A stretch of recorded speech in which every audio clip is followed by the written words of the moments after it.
How's it going, everybody? This is Darren, and it is Monday night. We're talking about Mondays with Mark. I mean, no, we're not. Actually, I'm so confused. It's Matthew on Mondays, is what we're supposed to be doing. We spent a lot of time on Wednesdays for certain reasons, and then now we're going to spend a considerable amount of time in for a little bit with the Gospel of John, because that's the lectionary text. So maybe I should start naming these after the year, the lectionary year, instead of the Bible verse or the Bible book. But anyway, I just got caught up in the names. But today we are looking at John chapter 3, the Nicodemus story. There's Marcy. Hey, Marcy. Hey, How are you? I'm good. How are you? Well, I think I'm all right. Good. So far so good. I have to say, I got the email and printed out the article, but Right. forgot to look at the poem. And that would have been a perfect poem to end my sermon, but so of course I kicked myself all day. Because I didn't. Right. Yeah, that would have been a perfect way to end the Yeah. sermon. Or even the charge would have been, would have been a nice charge to read. Yeah, that's how I ended my sermon. Yeah, that was beautiful. That was amazing. So yeah, that's what I did. Yeah, I don't. Sometimes, and that was actually, you know how there's resources in the in those sanctified art sermon guides.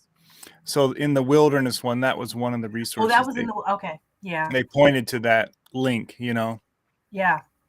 What's really interesting. Yeah, go ahead. Well, does she write? So I was gonna put her on my bookmarks. Does she write liturgy? It looks like she writes the author of that poem. There's some. I think it's more like, it seems like a little reflection. Okay. There might be some. Yeah. Did it have the link? It linked to the page, right? So whatever that page is there, like you can go back and look at some of the other. Yeah. Okay. Because that poem was actually from Luke.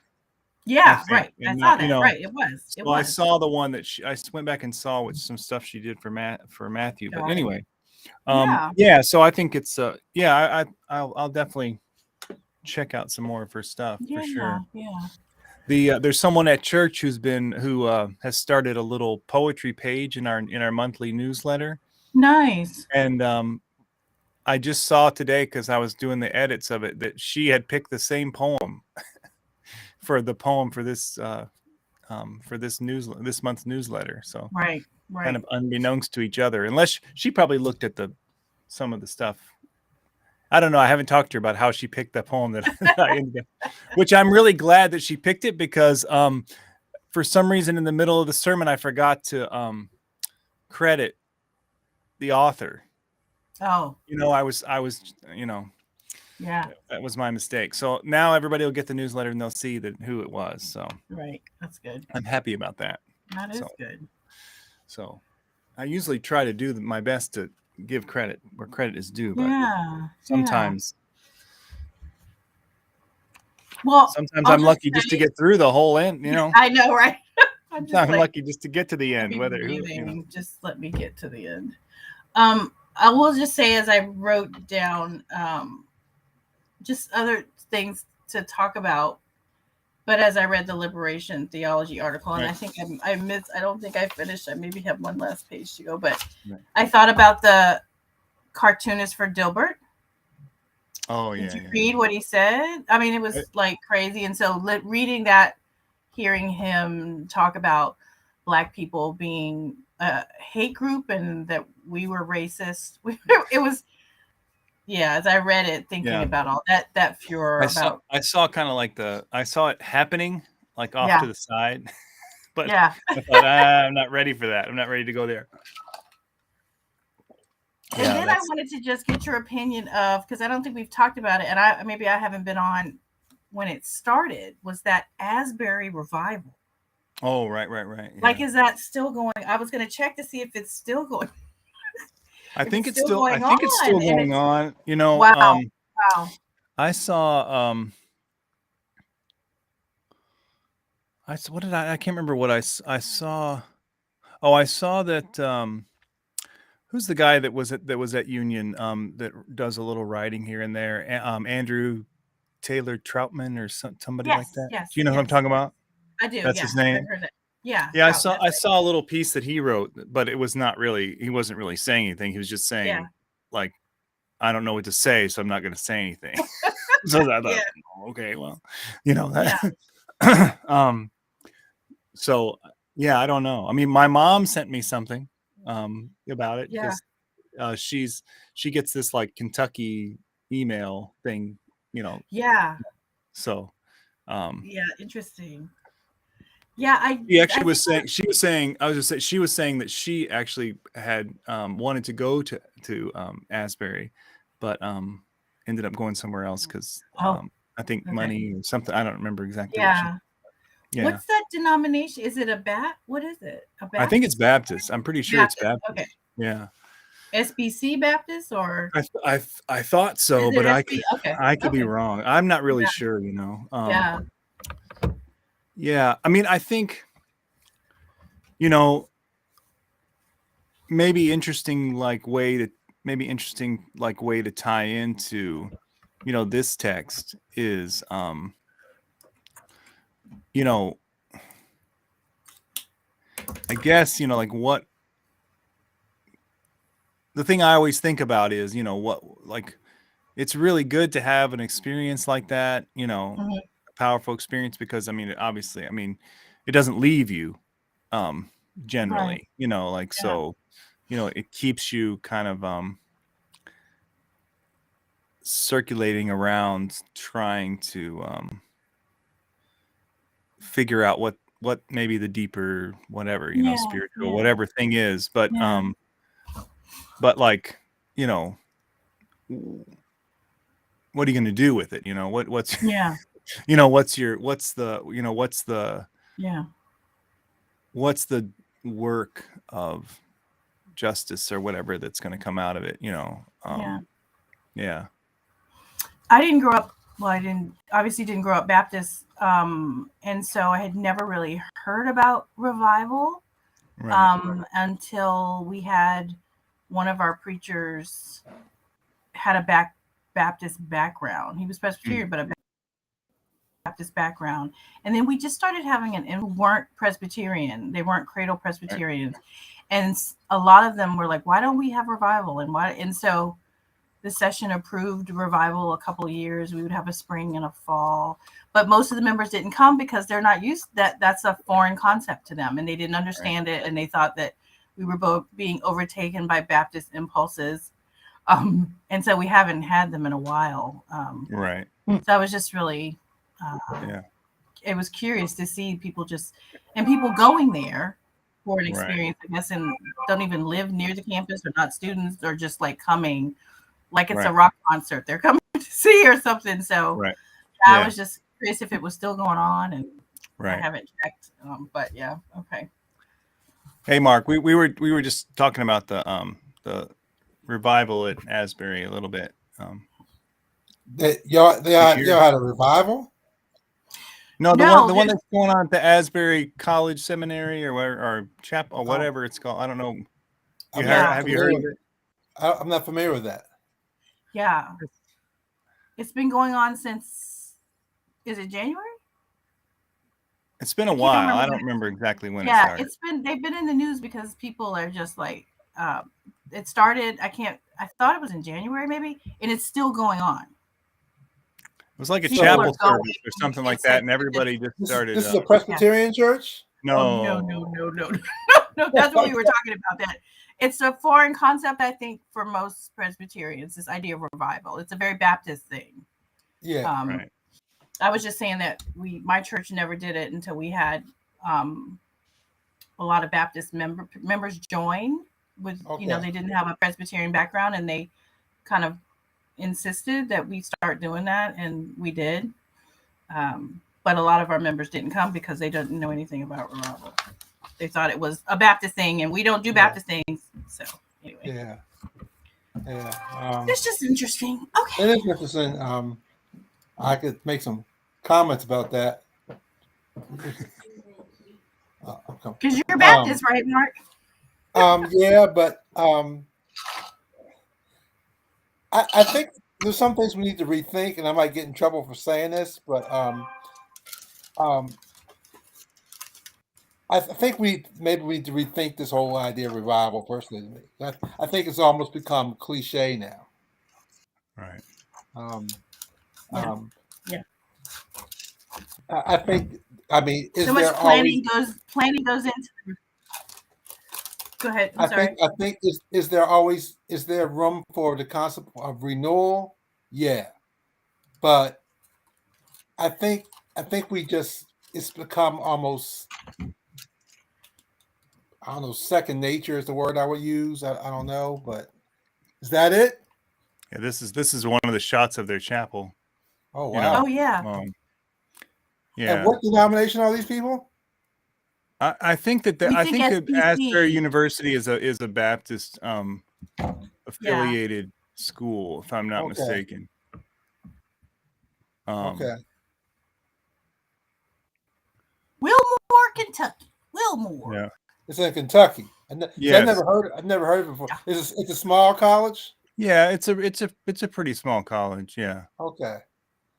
Oh, it says here on Wikipedia says it's a private Christian university in Wilmore, Kentucky. Although it is a non-denominational school, the college is aligned with the Wesleyan holiness movement. Oh, okay. Okay. All right. Oh, so is it further in? I wonder if it's further in the west part of the state. I mean, in the east part of the state. I don't know where Wilmore. Where is? I don't know. If it's over toward the east part of the state, yeah, there's some more holiness. You said that's Kentucky, right? There. Yeah, I don't. Kentucky, yeah, I don't. I that's what I say. I can't really comment on it. I don't really know. I mean, I do know. I mean, the only thing I do know is that, I mean, again, kind of where I think this text leads us is,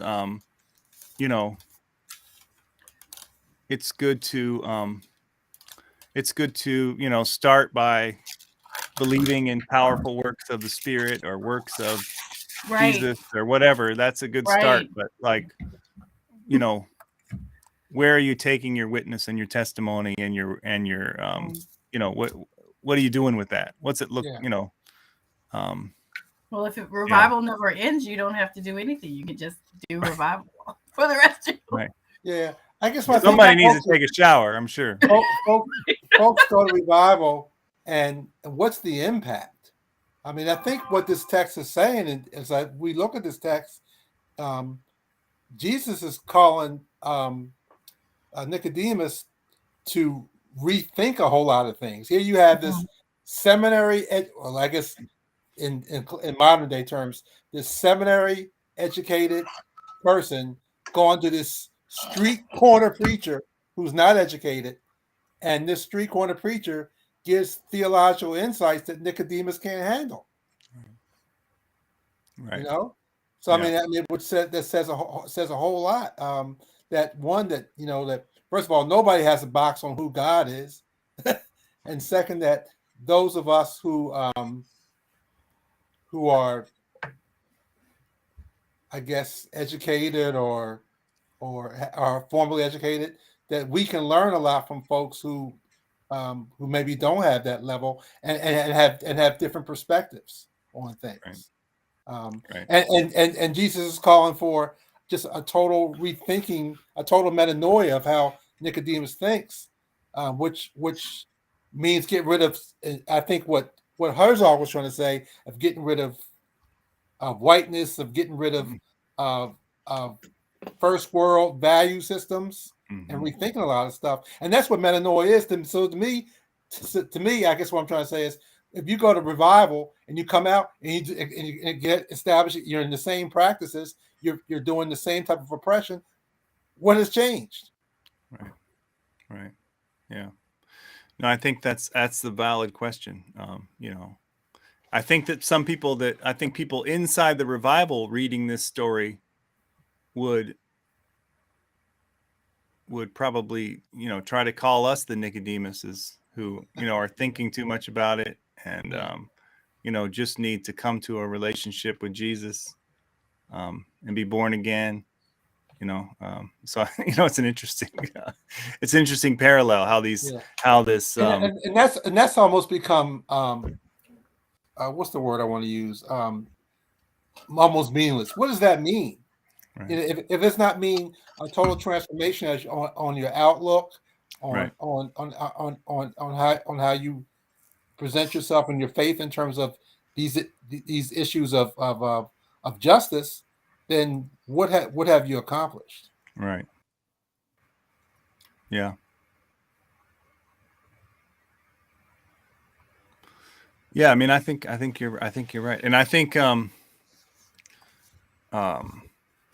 I mean, this text may not get deeply into it, but I think, yeah, what Herzog is trying to point us to, and what I think the other author that Wessling, what's her name? Your professor.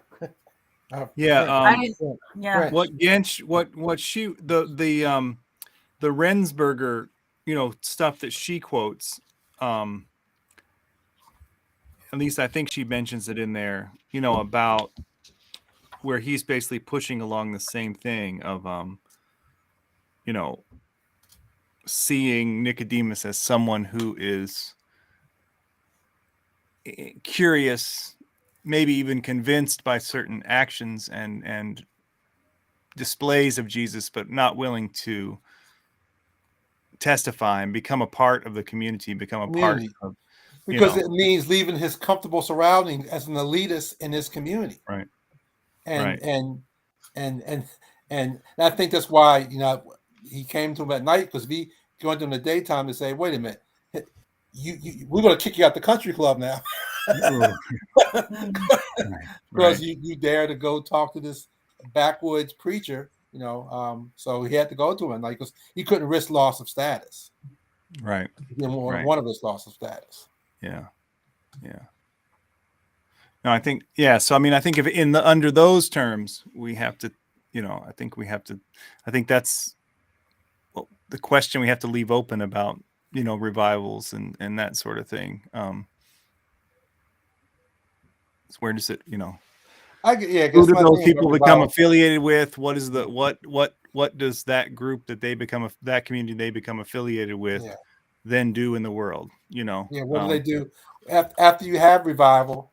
If you have to have a week, 2 weeks, I mean, does that cause you as a person, your church, your faith community, to rethink its mission statement or how it relates to the community it's at in terms of issues the people in the area are dealing with?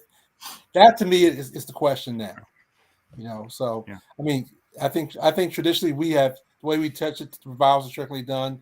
You have a preacher, a bunch of preachers come, they come. Sometimes he's paying them a whole lot of money. And as a result, they may give some nice sermons, but what has really changed? Mm-hmm. Sometimes I question what's really changed. Right. Mm-hmm. Yeah. I guess I would, if some of my Baptist minister friends would probably shoot me for saying that, but I mean that's how I feel. Right. I mean, yeah. We spend sometimes a lot of money, on ministers coming for revivals in springtime and in the fall, especially in the fall. That's traditional in Baptist churches, like August through September, October. But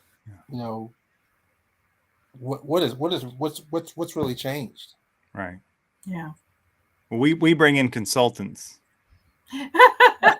That's how y'all do it. Yeah, that's what we do. We bring in whoever wrote the latest book on, yada yada yada, or whatever, Yada, whatever yada, it is. yada. Yeah. And I could push this thing a little bit further. Nicodemus is an elitist from an elitist community. Jesus is a son of man, has nowhere to lay his head, a street preacher, and maybe I think also could mean that sometimes that we as Christians may want to look to other theological viewpoints and see what validity do they have, and can they help us to understand God a little bit better, whether that be liberation theology, whether that be Right. some non-traditional theologies, LGBTQ theology, or even Process. or even dare I say, other religious traditions. Right. Can we learn? Yeah, What yeah, can yeah. we learn from folks who are Buddhist? What can we Right. learn from folks who are Hindu? Can they teach us something? Yeah.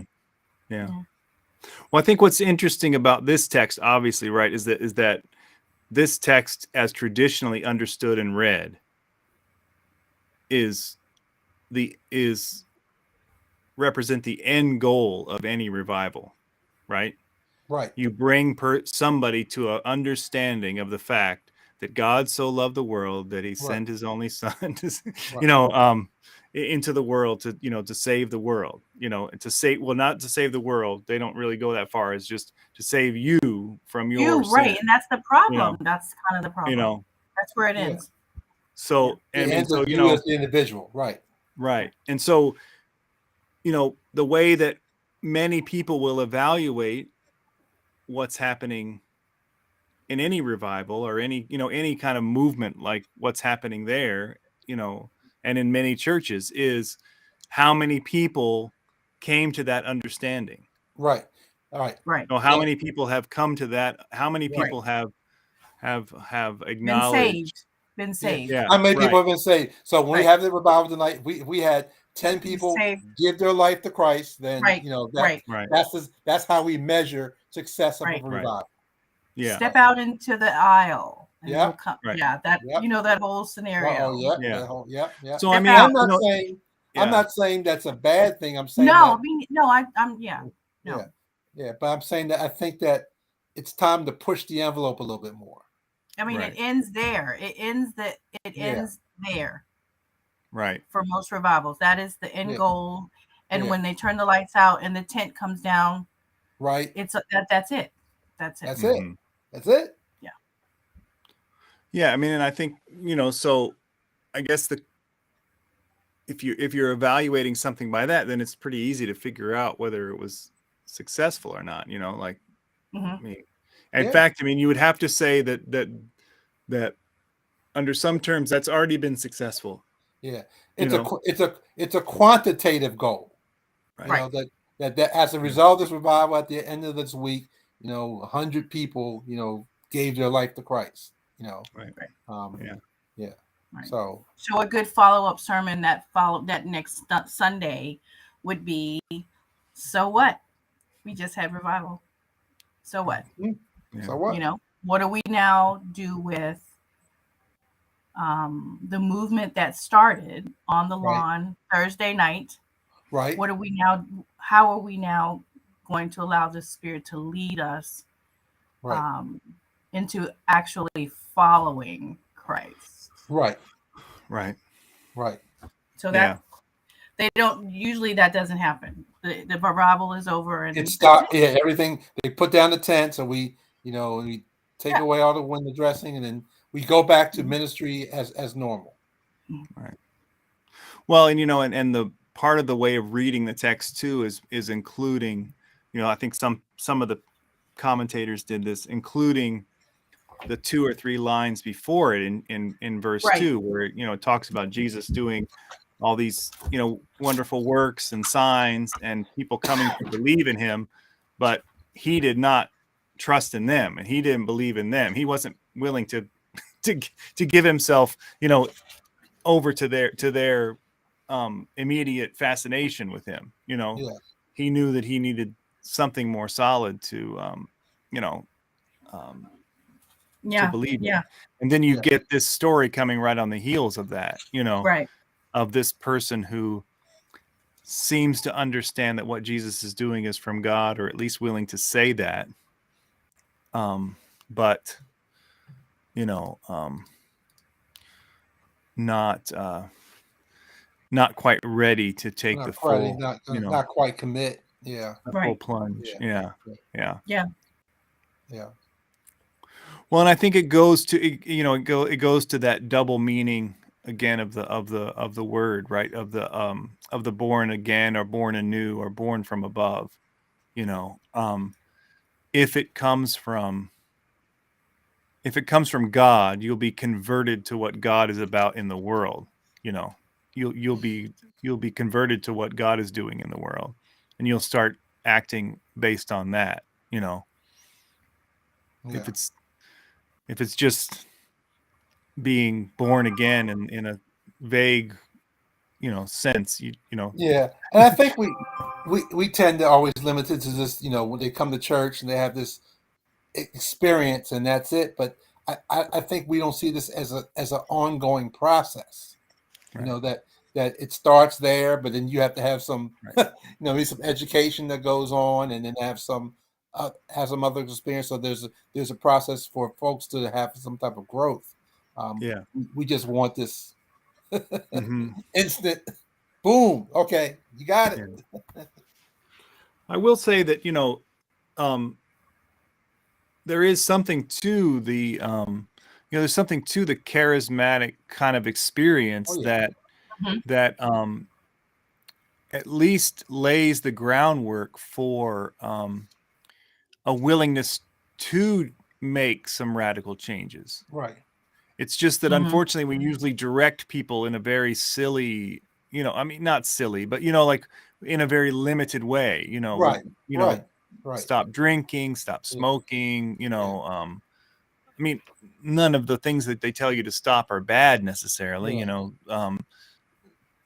stop, you probably, some of them you should stop maybe, but it remains in that personal piety, personal piety, right? Very, very personal way of behaving. And doesn't touch other areas. Right. And I think we missed the part when this whole John 3:16 text is that God and through the Spirit engages the world. Right. God so loved that that God engaged the world with Jesus. We are called to engage the world. Not just okay. Now that I've accepted Jesus, I'm going to stop drinking and stop gambling. But it's more than just doing that. I mean, those things are good, but how are we going to engage with our faith? Right. Yeah. Yeah. I mean, I think I'm trying to think of how best to I think maybe what it is that, what the traditional way of thinking of it is that, being born. I do like the way that Bruner, our good friend Bruner, he also has a John commentary. I don't know if you knew that, but it's only one big book instead of two. Does he really? Yeah. But oh my gosh. His commentary on Nicodemus' story is probably about 50 to 60 pages long. Wow. I think just that. But anyway, yeah. So is he teaching UTS or no? He's at he was at what's the one in California? The big Fuller. He was at Fuller. Fuller. And he may still be there. I don't know, but he was at Fuller. Okay. But is he Reformed? Is he Reformed? Yeah. Okay. I think he's Lutheran. I think. Lutheran. Okay. Mark, the Matthew commentary is 2 separate volumes. It's really humongous. Yeah. Wow. Yeah. The first I can't remember 11 chapters is called the Christ book, and then the second is called the Church book. And so I bought it so that I could and Darren helped me out through when I was doing the Matthew exegesis, but I bought them because I was preaching. And I tried to share them with her so she wouldn't have to buy them, but she got carried away.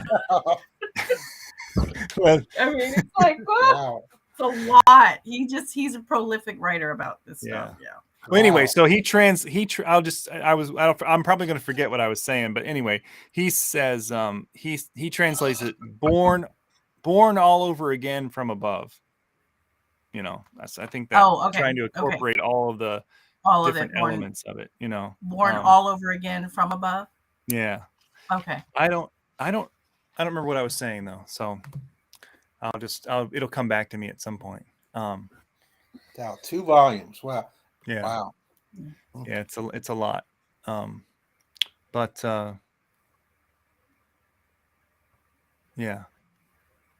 I don't remember. Things escape me very easily, you know, in this world.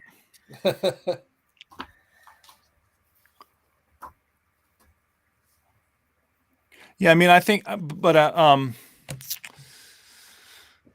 yeah. So, did you all get a chance to read the Herzog piece, or Yeah. some of Yeah. it at least? Yeah. Most of it, yeah. Yeah. Yeah. Yeah. Well, what were your what were your first impressions, or second impressions, or I don't remember whether it's him or his brother that has a really good commentary on the parables, on some of the different parables. Okay. But yeah, but just for context, this book, I mean, I kind of tried to send the preface, but this book came out in, I think, you know, the late 70s, early 80s. Okay. So it would have been after the initial kind of wrestling with, and I think he mentions this, you know, like Cone. really trying to wrestle with Cone, really trying to read and deal with Cone. But I mean, I like what I think what he was saying was what I was trying to say, that this whole concept of metanoia means getting rid of certain values, theologies, or value systems that tend to lock us into viewpoints that oppress folk and marginalize folk. Right. That's true metanoia. Yeah. You know. Yeah. Yeah. Well, and of course you have to like set it up in the whole background idea that, you know, which is up for debate in the text itself about whether, you know, the issue is that Nicodemus is one of these folks who represents the community of people who believe in Jesus but aren't willing to step out and and be and you know and witness you know, and put themselves at risk. Right. So if you follow that reading, which I mean, I think there's good arguments to be made for it. I mean, I think to me probably the fact that all the language is plural is probably a really interesting you know, way to think about it, because there's not necessarily individuals, it's collectives being, you know, refresh my memory. What I know we said that the Gospel of Matthew's Antioch. In what area do they think that the John's Gospel come from? Oh, that's a good question. I'm going to forget now. I thought that John was in. I thought that John was written kind of in that in like the Asia Minor area. Okay. But I could be totally wrong about that, because I'm just. I mean, you're asking someone who just forgot what they were going to say a few minutes ago. So, you know, that makes it difficult.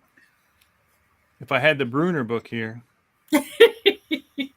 I could take about 20 minutes to find. I think we give a lot of our time to studying the synoptics. I don't think we study John all that much. Right. Yeah, I mean, in the lectionary, each year is devoted to one of the synoptics, and John is just kind of like an afterthought. Here, we'll throw you some John somewhere in the high holy days. We'll throw you some John. Yeah. So I would agree. Yeah. I would agree. The part of the article where he says that, referencing verse 3, no man can see the kingdom unless he becomes black. Yeah. Where he says man needs to go through the shock of recognition that he does not want to change. He needs to know how radical the change required is, rebirth of which Jesus is usually made to speak has become something trite. One goes through it in a revival, and that's where I read that word. I saw revival. Yeah. That's why Oh it got yeah, me. yeah. As in a revival, enjoys it and comes out quite unscathed. So, I Yeah. mean, I think Right. what we were talking about earlier, the change demanded in confrontation with Jesus is something eviscerating. And I thought, wow, that's a great word. Something that touches at the core, and that it takes away the self-image that you have, and he links that to whiteness. But that's Right. that's what I scribbled all on that part. Yeah. Yeah.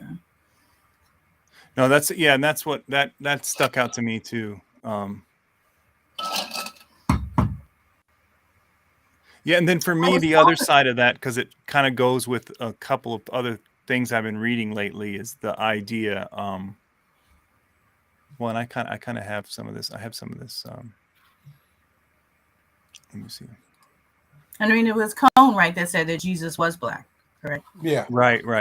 Well, and you know, we read his the Spirituals and the Blues, and you know, he really drives home not just like, you know, the physical blackness of Jesus, but kind of like the, I don't know, the metaphorical blackness of Jesus, The like blackity black. He's blackity black. you know, Blackity black. you know, like that. Well, like Blackity black. he says here, you know, this quote from Cone: blackness is an ontological symbol and a visible reality which best describes the oppression, what oppression means in America. So, like, you know, not only that, you know, that Jesus' skin was probably black, but also that, you know, understanding Jesus in terms of blackness helps us make more sense of where he's coming from, you know. What was I was gonna I was gonna say this, like yeah, so Nicodemus is still reasoning on grounds of wanting to retain white superiority or private selfhood. Yeah. Jesus is concerned about a different self, a corporate selfhood, which man controls as little as the wind. Here's the brutal logic of retaining one's identity as the superior white self, or the private I, no longer prevails. That's it. Yeah. And you know, I think like, and that's what maybe that's what I was thinking of at the time, is when I forgot, but you know, like, I think the traditional understanding of John 3:16 is, you know, you'll become a new you. You know, you'll be saved and become a new you. Right. But Jesus is talking about, like, you'll be born again from above, as part of a new humanity. You know, as a part of a new community, new creation, a new, you know, a new thing that's, and I mean, I think this is Paul's language too, you know, around that. Yeah, where your identity is not just you. It's communal, and it's communal primarily with the most marginalized people, the wretched of the earth, I think is what he said. Yeah, we're I thought I had that. I think what hurts us is we get so locked in, and you said it earlier, Darren, we get so locked into personal piety, and we're just like stuck. Yeah. We're stuck in that mud right there. And it's so difficult to move out of from that point, because I guess our theology is sort of kind of locked into that. It's hard. Mm-hmm. Yeah.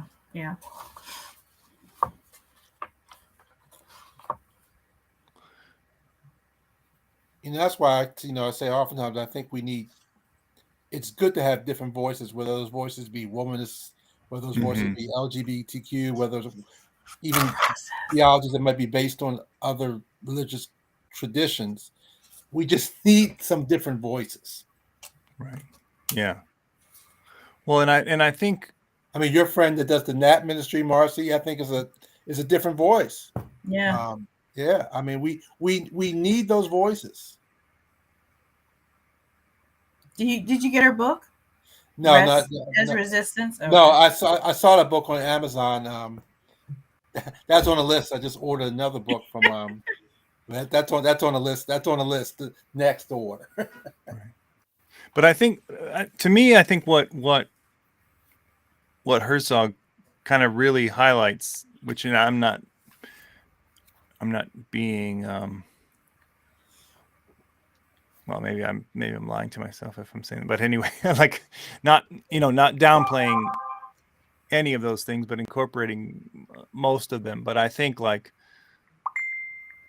to me, the key is this, is the element of, you know, the element of oppression, the element of, you know, the oppressed, you know, like that voice that Jesus specifically comes through as a human and, you know, identifies with throughout life, you know, that's what we need to hear, you know, like, I might go into a black church and it might be different for them to hear from me, you know, because, like, I have a, you know, I come from a different place, you know, that might be you know, might represent hearing a different voice, but, you know, coming from the place of privilege that I come from, they don't need to hear, you know, like, I mean, like, you know, like, that's not necessarily a different voice they need to hear, you know what I mean? They need to hear, you know, I need to hear their voice more than they need to hear my voice. You know what I mean? Like, Yeah, that's what there's, Herzog is yeah, trying to say. Yeah. yeah. I mean, Yep. I think there's, you know, because I think it's, I mean, obviously we can get into, like, you know, there's layers of oppression, you know, that different people feel, you know. Anyway, I'll stop before I get myself in trouble. That's all right. No, Uh-oh. you're good. You're good. Aaron's like, wait, Yeah, wait, let me stop talking. Yeah. You're good. I guess I just think, you know, that today, you know, there is this kind of emphasis on diversity, but sometimes we, like, just find a diverse voice that will offer us, you know, just enough difference, just enough kind of, just enough, like, guilt, you know, for us to feel like, you know, we need to change something, but, like, not coming from a place that demands us to actually examine, you know, the whole system that keeps people in that place. Like, What's beautiful about this text we're discussing is that yeah, Jesus continues to engage Nicodemus and challenge right, Nicodemus, and I think that right, that's what we need, and that's what we need to do. Sometimes we need to right, continuously engage folk and challenge folks to think about things in a different way. right, And yeah, that's sometimes difficult to do. yeah, But you know, that's what Jesus did when he I think out of love he continued to engage Nicodemus. right, Mhm. yeah, yeah.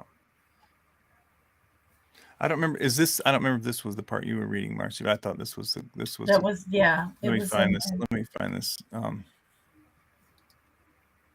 This part.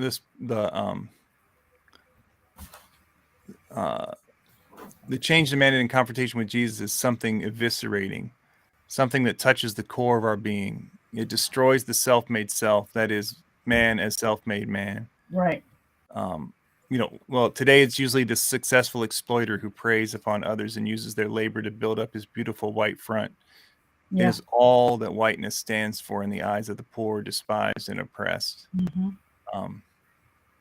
Yeah. Yeah, That's to become black means to give up one's glamorous white self-image.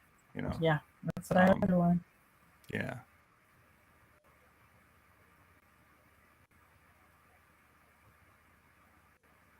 And then down here he says, to worship one's beautiful private self is enslavement. Be related to corporate selfhood through Jesus is freedom. You know. Yeah, that's what I underlined. Yeah. That's it. That's it. Corporate selfhood. That's it. Oops. Stop. Oops. Yeah, it got weird. Yeah, and I Yeah. think Corporate self. Yeah. Corporate selfhood. That's yeah. Well, and that's scary, right? I mean, I think that's what we're told. That's what our society militates against. You know, us understanding ourselves as necessarily in relationship with other people.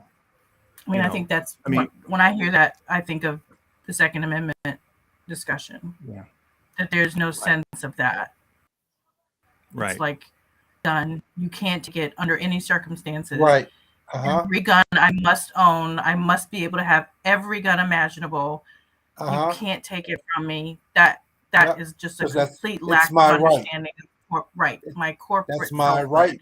Is different from my right. My rights are related to me and me and mine. Mine. Me and mine. Right. Right. So much so that I need to have a particular right to own something so that if you impinge upon what I think is mine, I can kill you. Right. Kill you. Exactly. Right. You know, I mean, it's harm you in some way. Yeah, at least. Yeah. Right. Well, I mean, if you're not buying the right guns. If all you're going to do is harm me, you better get your act together. Yeah. Or at least give you something to think about. Yeah, but you're right. Yeah, you're right. I mean, that's the thing to me that always got me is I think, I mean, what Jesus is doing throughout the gospel and what, is, what's the world that you're imagining you want to be a part of? Right. What's the community you want to be a part of? Do you want to be a part of the community that is holed up in their fortress, waiting to shoot the trespassers? I mean, is that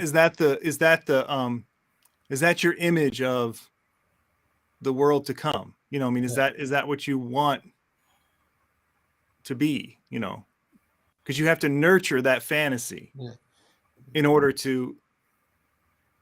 It's somewhere in the back of your mind in order to hold so tightly to those things. Yeah, I mean. And I mean, and the Second Amendment is probably just an extreme version of a lot of other, private protective things that we do, Yeah, will that be stand your ground? That certainly is a part of that. Yeah. Yeah, you're right. Yeah. Or gated communities, or gated communities, or even or going down to the arms race. Yeah. Yeah, which is now an issue again. Right. Yeah. Well, I mean, and then you have that's the other issue. You have to deal with the idea of false corporate selfhoods. Like some people might imagine themselves as a part of a nation. They might imagine their corporate selfhood as United States citizens. And that's the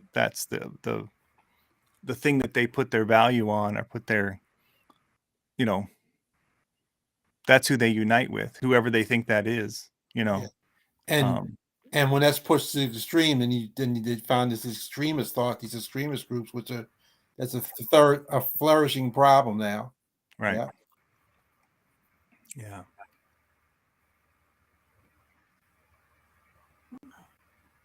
Yeah. I mean, I think, unfortunately,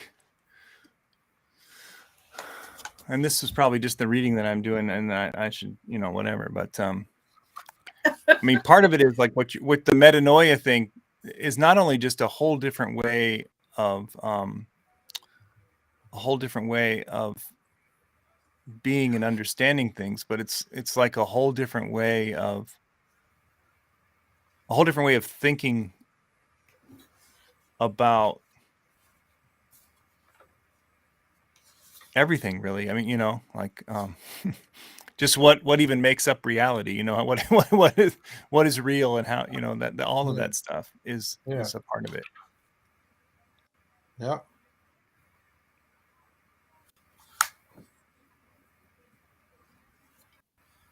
Yeah. Wow. Yeah, that's interesting. I don't know how to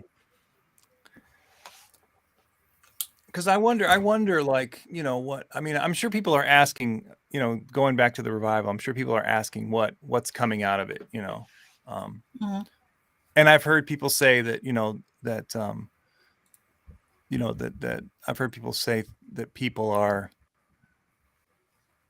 I mean, at least it's an open kind of thing that people are affirming, LGBTQ stuff. They're, and that sort of thing, asking forgiveness for things, that sort of stuff. But I don't know anything more about that. But what the Yeah. question is, I mean, the question still is, how does it move beyond, Mhm.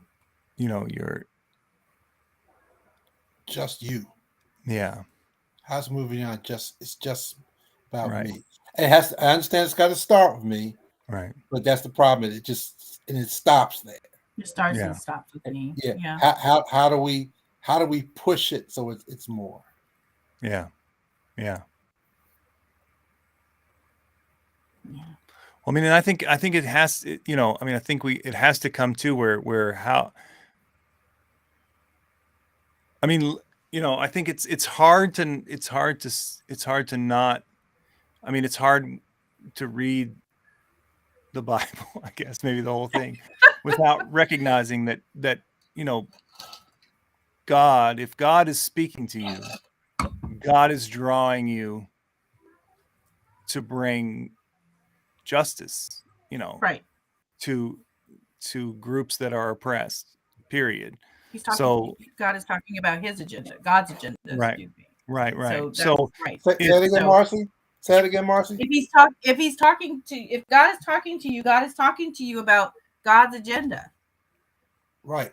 Okay. right, Okay. So so if it's, if you're going through that, you yeah, gotta. It has to translate into something. It has to translate into action centered on God's agenda.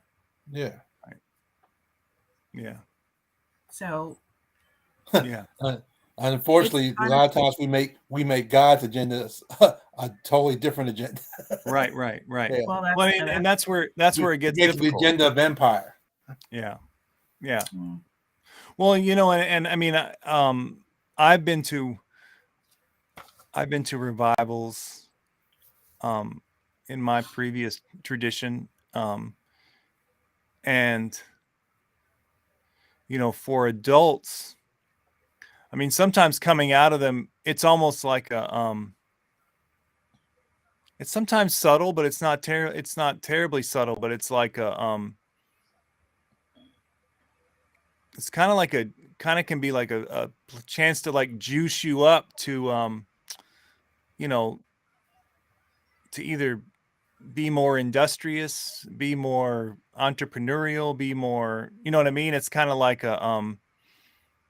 would you say it's a frenzy kind of a get back thing? to Is work. it like You know what I mean? Like Yeah. get yeah? back to work, and like, like now you've been, now, whatever if you were depressed, or if you were, if your job was crap, and like, you're just worn down to nothing, because your existence is miserable, because you have to work all this time, but you go to the revival, and then you feel really good, that you're saved, now you can get back to work, make some money, Yeah. and give it to the church, Yeah. you know Wow. I mean, Wow. Wow. That's you almost like know a commercial. Almost. yeah, I mean, it's, yeah, I don't know, I think sometimes the way religion works can just pull you back into all the things that are, pull you back into the things that are really messing up your life and other people's lives, but Mhm. Yeah. with a smile on your face, Yeah. and then you're supposed to go back go back to work, but also witness while you're there, Yeah. like, Yeah. yeah. Yeah. Yeah, it's a yeah, I think that maybe the biggest thing for me out of this text is how do we move beyond that understanding of this text Yeah. as, Mm. Mhm. you know, the content, the intellectual nugget of God loving the world and sending Jesus, so that no one will perish. The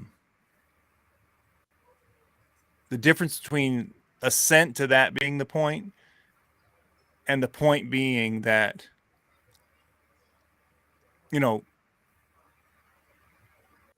God is desiring to be in relationship with the world. Yeah. God is loving the world. God wants to engage the world. God is yes, right. God is drawing us, somewhere, to engagement out of this,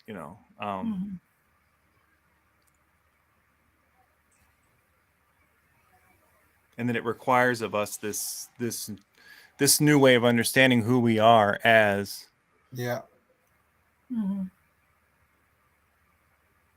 some kind of corporate body, corporate group related to God in that way, So that means responding to God as Jesus, right? Yeah. Like, we're responding to the Word, we're responding to God as Jesus, and what Jesus shows us is the revelation of who God is and what God is about in the world. And again, we know that what that is is, being on the side of the oppressed, bringing justice, bringing healing, bringing, all of this stuff, so if your conversion doesn't get you converted to that, then there's question marks out there. Yeah. And yet millions of people think that that's okay. Yeah. Well, some people the even whole think evangelical right. The whole evangelical right, I guess, just feels like it's okay. We don't need to go that.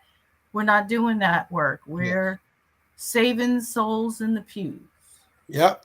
And if I meet somebody on the corner and if I give them a tract and say, "God bless you, son," then I've done my job. And then if I see somebody with a Black Lives Matter sign, I'm protesting, and I'm mad because what? It's like the connections are just not. I don't know. Or that person has got the devil. We need to give him. I need to give him a tract. I need to give him a tract because he doesn't understand. Yeah. No, exactly. Yeah. Gotta give him a tract, and invite him to our worship service so we can lay hands on him. We can preach that nonsense out of him. Well, which is interesting, right? Because I mean, part of that is part of that is that whatever needs to change, whatever needs to be transformed, right, is inside the individual people. Got it. And the people who think that some kind of transformation needs to happen, like in our nation or in our country, or in, or whatever, like in our immaculate, innocent, and exceptional nation, there's something wrong with those people. Right. There you go. Right? It's not the systems, it's the people. Right. Because God the systems aren't evil, it's the people. Yeah. There you go. God established this nation the way that it is, Guns don't kill people. People kill people. People kill people, yeah. But it's interesting, you can see like that rejection of a certain type of transformation and how it's tied with nationalism, tied with a kind of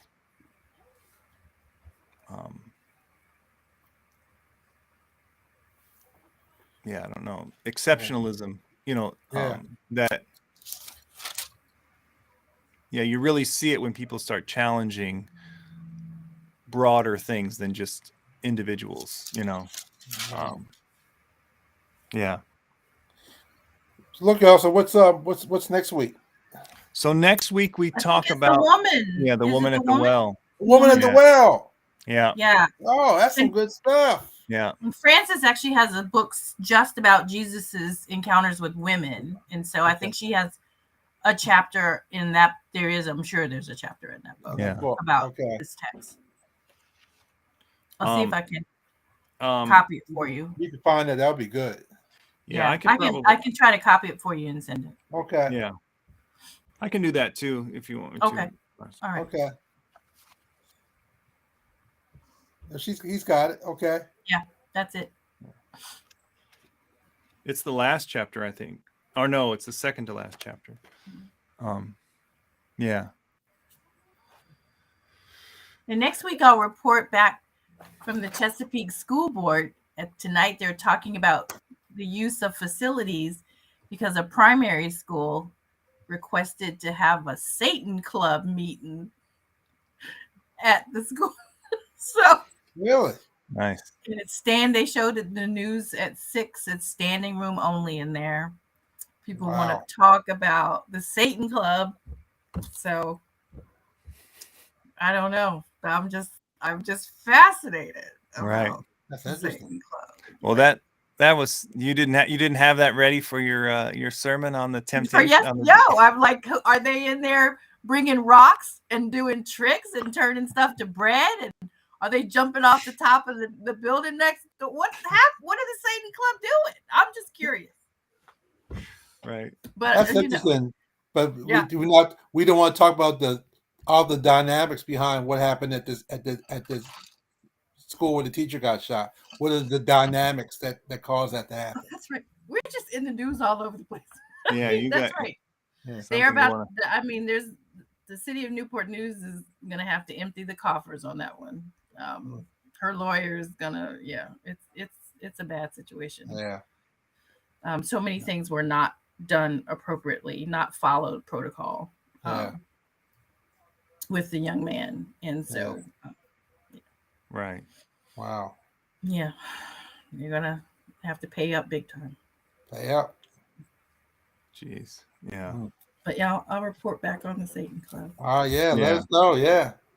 Yeah. Well, it's an issue of I guess free speech, free assembly, right to assembly, and stuff like that. And, right. Yeah. If they can meet, if Bible studies can meet after, and so. Right. Yeah. I just want somebody to tell me what the Satan Club is doing. Is it high school? Is it? It says primary school. It says that the meeting was at a primary school, and B.M. Williams. Oh, but maybe it's just the meeting's just there. Maybe it's not about. Maybe the board is it the school board it's meeting or the school board? Yeah, they're meeting. Yeah, because sometimes they just meet. Yeah, they might just be meeting at a place that has a forum that they can meet. Yeah, but if they're starting the Satan clubs in the elementary school, and you got what 6-year-olds shooting people or whatever. I'm dead like, wrong down there. Primary school. Wow. Newport News. Yeah, that's a lot. That's a lot. Anyway. That is a lot. They've been through a lot. That's the city where the Walmart was that the guy. Oh yeah, that's right. Yeah, sure is. Yeah.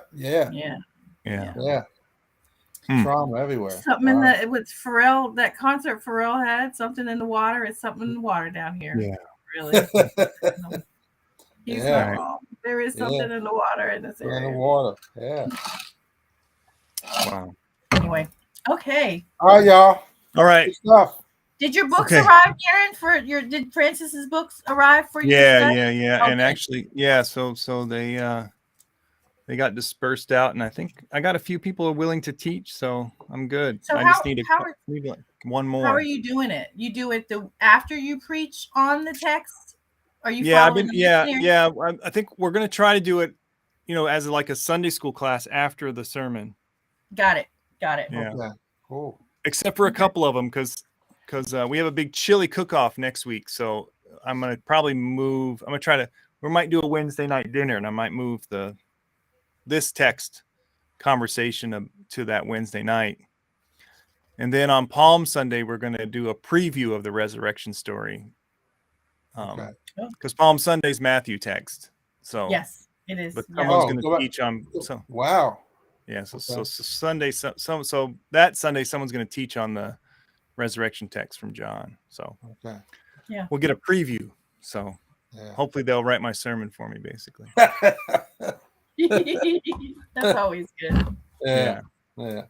But I don't know. Okay, you guys. All right, y'all. All right. We'll Good see what we stuff. do with this. All I'm right. going to Yeah. tell my people they I'm need done. to become black. I'm done preaching for a while, but I'll be watching you. Yeah. Tell them they're See what black. Darren comes up with. Not Yep. just black. Tell them blackity black. That's the best. Yeah. Yep. I'm going to play a little song for you. I want you to listen. Yeah. Oh boy. See you guys. See y'all.